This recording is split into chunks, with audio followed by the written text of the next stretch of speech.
So a couple days ago, Morphologis posted a video about the vicious cycle of Star Citizen ship sales. Now, mind you, let's talk about how much they've brought in this year. $100 million, which is their own personal best. And, you know, that is awesome. Okay. I'm very happy that the game has brought in $100 million in revenue, because it means, financially speaking, the company is healthier than they were the year prior and the year prior than that. They actually posted a profit on the last P&L that we went over. It's refreshing, right? But there is a grind, right? The pipeline, the ship pipeline, you can take the view and you can say, oh my God, so tired of ship after ship after ship. But that is vital. Bringing in revenue, bringing in money, right, is vital to continue to pay the employees that work there, to support the infrastructure of the business. And personally, it's just part of the process. And if they can streamline it, if they can automate it, we talked about this on the last Inside Star Citizen about a week ago, where we were talking about John Crew, and we were talking about management inside and how we can make this process more streamlined and feel as if it is automated. I feel like they're doing better at it. Obviously, we can see the numbers. We can see like the data is better, but it can get tedious. It can get tedious. And if the focus is all on the money, that's a problem. And in 2023, I think what my view is I'm going to get let's get down to business. Let's seriously start to forge this thing and get some game dev going here. You know, I'm glad that the ship sales, I'm glad that the pipeline is making some revenue. I'm not too happy with how they're going about it. They do need to streamline the process so that it is more automated. But regardless, they are bringing in that revenue, that serious revenue, which, you know, is no small feat for a company that's getting all of its revenue, for the most part, from the people playing the game.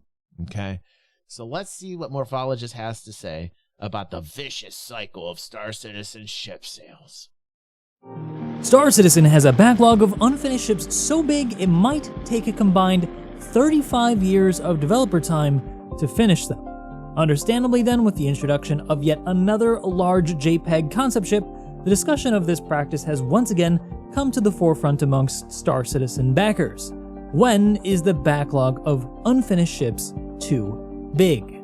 So recently, friend and fellow Star Citizen content creator Salty Mike reached out to me and a couple other content creators to see whether or not we would like to have a discussion with him on his upcoming Sunday podcast on this subject. Link in the description, by the way. I hope you'll join us for the discussion. And that got me thinking more deeply about the issue, specifically whether it is an issue or not. After some looking into it, I found that it probably isn't as bad as some people are making it out to be, but there are still some problems. Balanced. So let's get into why by starting to look at why the backlog. Hey, that's a okay, that's a balanced view. I agree with that. I'm agreeing with Morph on that. Is such an issue. Oh, and if you like this video by the end and you think I deserve it, don't forget to hit that like, subscribe button, and the bell icon to show your support. So since the beginning of Star Citizen's development, crowdfunding has pretty much entirely been supported by the sale of concept ships. These have been jokingly referred to as JPEG ships, as usually the art is the only thing that's done at the time of the initial sale. So in other words, it's not a ship that you could actually fly in-game when it goes on sale. That's what a concept ship is. The problem is that these sales don't need to just fund ongoing development with Star Citizen, but that also needs to support 800 plus and growing developers and staff working on the yet unreleased single-player mode Squadron 42, where the majority of CIG's resources are now being funneled. This has resulted in a growing backlog as the team grows in size, which has some speculating that it's become a vicious cycle of needing to release yet more JPEGs to pay for more developers to address the backlog, and so on, with no way to break the cycle due to the financial burden of development outweighing the pipeline's profitability. But we'll get back into that later. The good news in all of this, though, is that in the past 10 years of development, CIG has delivered on 144 of those concept ship promises. But despite that impressive number, they still have quite a lion's share of large ships left to do. So where then does that 35-year number come from? Well, in a recent interview with CIG's head of ship development pipeline, John Crew, he shared that it would take more than a year of work from their current entire ship team just to finish a ship the size of the Polaris. If I could click my fingers now. Okay, we talked about this. We talked exactly about this, man. It's management within Cloud Imperium. Obviously, they need more resources, man. Like, obviously, they need more manpower. They need more people. And they need focus in this department. I feel like John Crew is a pretty efficient dude from everything I've seen from him on camera, on the channel. I feel like he's a man who knows what he's doing.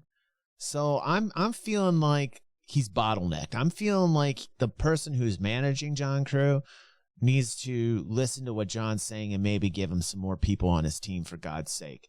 I mean, we got 800 employees there. Can we please shuttle some people over to John Crew's department so we can streamline this, right? Can we do that? Put the Polaris into production.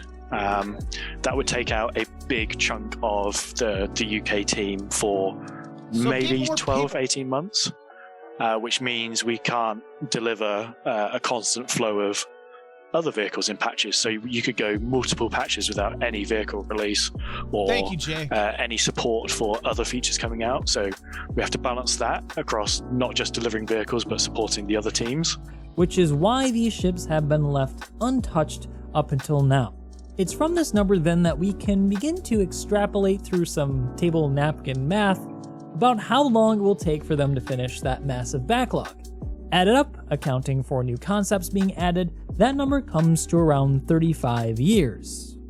I'm not quite sure how good that math is, but hey, listen, it's going to take a long time. I mean, that's no joke. Regardless, it's going to take a long time, and it's a valid point. Like, really, when we're looking at this, what is this telling you? Like, if you're a manager and you're sitting down looking at this data, it's very obvious what you need to do, right? You need to dedicate more people towards this. It is the pipeline. It is what's bringing in the revenue.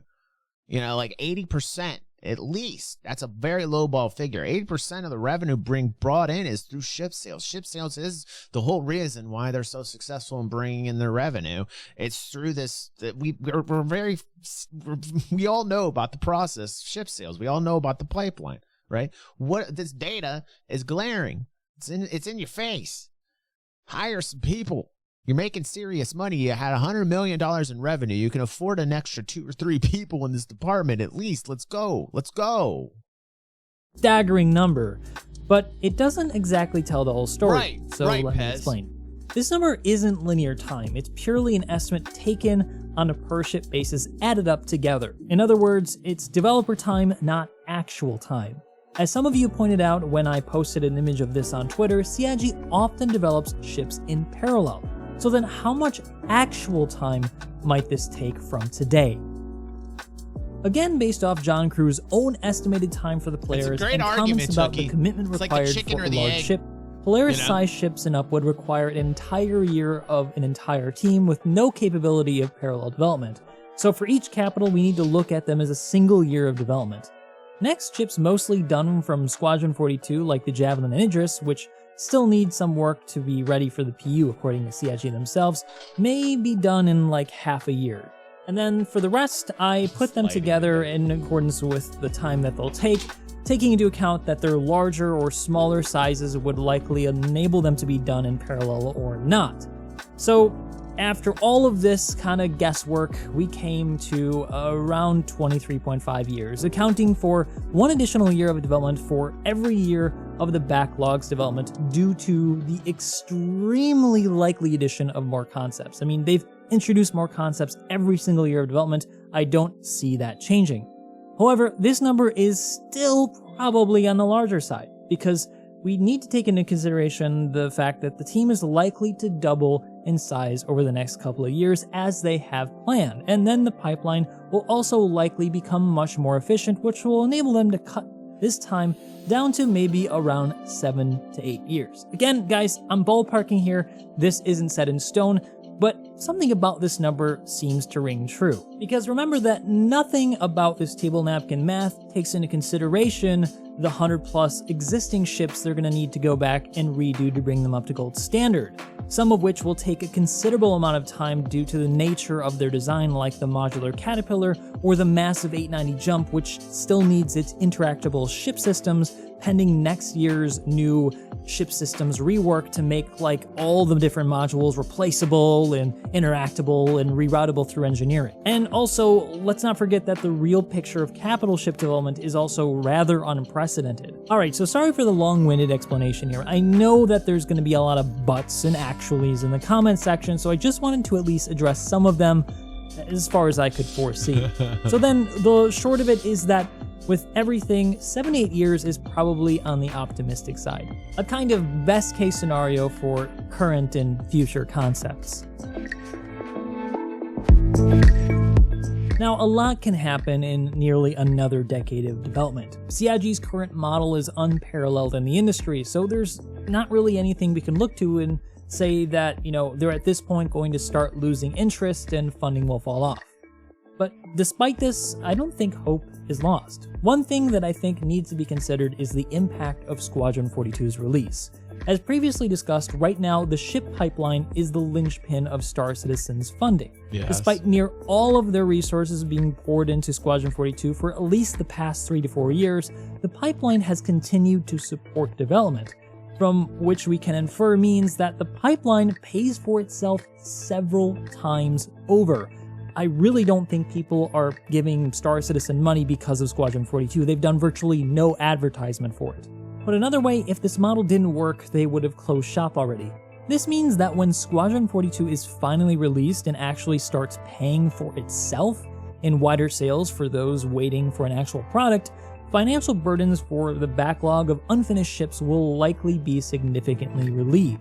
That translates then into more funding for developers without the need for more concept ships. However, I wouldn't ever count on them not making more concepts, so I think we can probably kind of guess that they're going to just keep doing this forever. So then, is a course correction really even And the other thing too is I think that this will continue after the game is released. Like I know Chris said, hey, we're not going to do this after the game's released. We're not going to continue this model after the game's released. I don't know why they wouldn't. I don't know why they wouldn't. Yes, of course you could buy it in game, but they should probably keep on doing it after the fact to bring in revenue. I think they'll continue to do it after the fact that the game's released. I think they'll go back on their word on that one only because it doesn't make sense that they wouldn't. Now, it doesn't make sense that you're buying it either with money after the fact that the game's released because you can buy it in game, right? But some of these ships you can still buy in game and still people are spending real life money on these ship sales, So I think ship sales will continue. Personally, that's my opinion. After the fact that the game is released, I think they've got to. I think it would be dumb of them not to because you're basically cutting their nose off to spite their face. But again, it really comes down to management. It really comes down to how they're going to take the money that they've made, right, and how they're going to shove it back into the resources that they need. And that's something that I've always focused on are the financials of Cloud Imperium and how the management's going about, making the business successful. Yeah, man. Yeah. Perhaps. Thank you. Yeah. But now that we're delving into the deepest part and the of bugs, the speculation there's a lot pool, of it's very now buggy more right than now, ever, you need to take what I say with a grain of salt. A really big one. I'm not part of CIG, and I can't see their numbers for how much ship sales truly support the entirety of CIG. One thing I am certain of, though, is that they could always pay their developers more. There have been unsubstantiated reports that... We did the numbers from the P&L. I think we figured out like 80%. I think we figured about 80% of the revenue being brought in is through ship sales. A lot of these hiccups with the ship pipeline are due to people leaving CIG who are part of the ship team, and talent retention has also rumored to have been a problem due to reports of them paying on the lower end of the industry spectrum. Whether or not this is so, though, as someone who really wants to see the very best game, I'd like to see more money distributed to talent in order to retain and attract the very best developers in the industry. I mean, they're certainly already making the very best looking ships in the industry right now. It's probably not a bad idea to continue to pay them more, because if they don't, that can easily change with some other upcoming titles. Even if this comes at the expense of securing some additional private investment. I think the project might actually It's about the talent of the developer too. It's just not about the number of developers that they bring in. You know, it's also about the talent. It's more about the quality and the heart and the passion that these developers have. Like each one has. Like last night, no offense, but the Inside Star Citizen review that we had when we were watching about audio, right?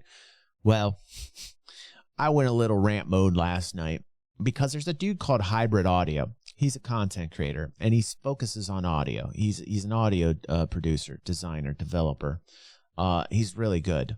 I don't know if he works for any company, but I would love for Cloud Imperium to hire him. His audio on being in a battle on Star Citizen was superb, was delicious. His Idris laser size 10 that went off, the audio from that, delicious. Check it out. Not a lot of views last night on that because, you know, frankly, it was on audio and I don't think people are that interested. But man, audio is so important in the whole immersive experience of any game that you play. And audio is a really big element to it. And they focused on audio last night. The dude who was on there, it sounded like we were the inside of a garage. Nubifier was on. We were laughing our asses off. Nubifier was in chat last night with us. And we were saying, why does it sound like a garage jam band? Like, why on Pyro do we hear like sound effects? We saw the dude making sounds in the garage where they're at, right? But we weren't necessarily sold on the sounds that were being presented to us, right? And then I compared it with Hybrid Audio's audio of what his conceptualization of audio should be in Star Citizen. We were all blown away. There wasn't one person in chat that disagreed with it. We all agreed. We said, "Wow, this is great." And as we were watching the sound designer, who was the lead, Nubifier let me know that it was the lead sound designer. We heard his interpretations and we said no. Like a lot of us said no. I'd say 90% of us said no. That's not the audio that we want. It was reverby, it was echoey, it was on a planet, it had an atmosphere, and a lot of us said, oh great, they're going to use some type of nerd lore to explain this all away. And we just did not like the audio that was being presented to us on Inside Star Citizen last night. We hated it. We really hated it. And I'm not trying to disparage the guy. I'm sure he's put a lot of hard work into it, but it has a lot to do with the talent of each individual developer. That's my point. It's who you hire. It's all about who you hire and the talent that they have, and then how you manage these people, what positions that you put them in. And I think there is some type of flaw that's going on inside in terms of who's actually managing and who's picking these people. Like, I really do. And again, you know, these guys work really hard. I'm not trying to be an a-hole. I'm just naturally one. Be better for it.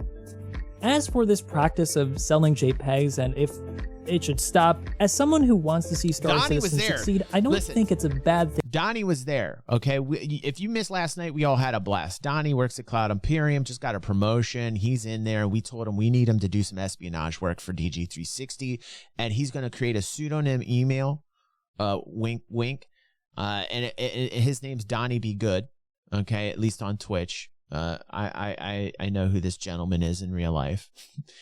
And he said he's going to rename himself Donnie Be Bad at sig.com, and he's going to post an email with Hybrid Audios. It's going to be a chainmail, and he's going to post this audio all around Cloud Imperium.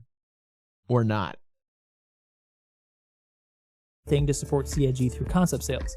Just remember that no one company deserves 100% of your trust. Any company can fold overnight and run away with the money. The only channel where creators get together, developers get together, fans get together, all of us. Like, this is one of the very few communities out there that actually have all three types of people sitting down together, chilling out, having a good time, right? There is power. There is power in that. We do have power, ladies and gentlemen. We have power. And so I also get why others prefer not to support this practice. Personally, I can't justify it without something to make content on. I mean, content creator. But to someone with, you know, disposable income and the desire to see them succeed, I don't see there being anything wrong with it. Still, I'd prefer for each ship to be an actual ship, not a JPEG, but that's just the gamer in me who wants more and more content. Even if nothing changes though, looking at the insane increase of funding year on year, I don't think CIG has much to worry about in the short term, and so we probably shouldn't worry too much either. But what do you think? Have I done the camp of the White Knight, or do you think that this is a reasonable take? Let me know Your thoughts down. And I think it's somewhat reasonable. Yeah. Yeah. It should be interesting. I'd like to hear them all talk about this on Sunday. Where's that? On Salty's channel? I'd actually like to hear them talk about this. I'll probably release this highlight also on Sunday, so it kind of corresponds with the talk that they have as well. Because really, in the grand scheme of things, it is a chicken or an egg argument. It's like, you know, the game dev is obviously the most important thing, right? But the game dev can't happen without the sales. You know, the game dev can't happen without the ship pipeline. One needs the other. It's a symbiosis.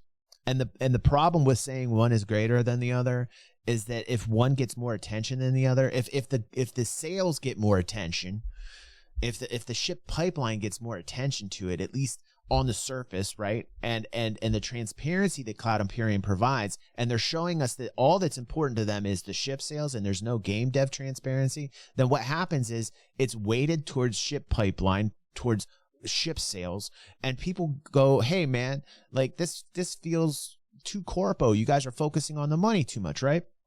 And then if you focus too much on the game dev side of things, right, and it's all game dev heavy with no focus on the ship sales aspects of things, then you're not bringing in that financial revenue. You're not bringing in that income that you need to support the game dev. And then your game fails because you're too busy focused on game dev and not enough on the ship sales. So it really is a chicken or an egg kind of argument. It needs to be balanced. This is the thing. This is where good management comes in and says we need to have a balance between the two. They need to be equally balanced. So really, the company can perform the way that it's supposed to, which is giving us enough of the game dev that we need to actually like go, hey, wow, I'm having a good time. There's more content out of this game. The game mechanics are there. I'm having an enjoyable time. And at the same time, you know, having an automated ship pipeline that is streamlined, where these ships are being pumped out as fast as they go into concept, they go into work, and they're released in a few months. Like, really. They've had ships like that, okay? But there's plenty of ships backlogged that they have not done that to, right? And in terms of Squadron 42 sales, who knows what Squadron 42 is going to bring in, but it's definitely a bonus. It's definitely a plus. It's like the cream. And if they can get a lot of that, then that's definitely going to help with their resources because they can put more into the production of the game. They can put more into resources. So hopefully Squadron 42 is super successful so they can take that money and apply it correctly. My biggest worry is that they're not applying the money correctly. That's kind of where I'm at. And that's why I focus on financials all the time here on the channel. Thanks for watching. If you're watching on YouTube, click the like button, right? If you're here live, awesome. We got more shows. Stick around. Thanks, guys. And see you on the next highlight. And if you're live, stick around. We got more.